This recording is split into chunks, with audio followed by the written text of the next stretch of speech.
ওয়ালা তুসাইর খাদ্দাকা লিন-নাস, অহংকার করে মানুষের থেকে মুখ ফিরিয়ে নিও না, মুখ ছিটকাবে না। মানুষকে সম্মান করো, মানুষের সাথে মেশো, বি পিপল ওরিয়েন্টেড। আমাদের অনেক ছেলে মেয়েরা মানুষের সাথে মিশতে পারে না, দোষ কার? বাবা মায়ের।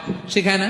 একটা সময় আমাদের মনে আছে, ছোটবেলায় মেহমান আসলে আমরা এত খুশি হইতাম, মেহমানের কাছে যাইতাম, সূরা শোনাইতাম, কবিতা শোনাতাম, এটা খেলতাম, ওইটা করতাম, যাওয়ার সময় আমাদেরকে টাকা দিয়ে যেত, হায় রে খুশি। এখন দেখবেন টেনে হিচড়ে মেহমানের সামনে আনা যায় না। এরকম আছে না নাই?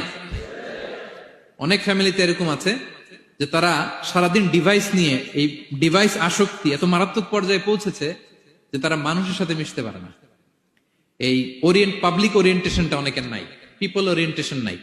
অনেক ছোট বাচ্চা, মেহমান আসছে, তুমি একটু আসো, সালাম দাও, বসো, আসতে চায় না, বসতে চায় না, কারণ ওরা শিখানো হয় না। সারাদিন দিয়ে রাখছে কি হাতে? মোবাইল।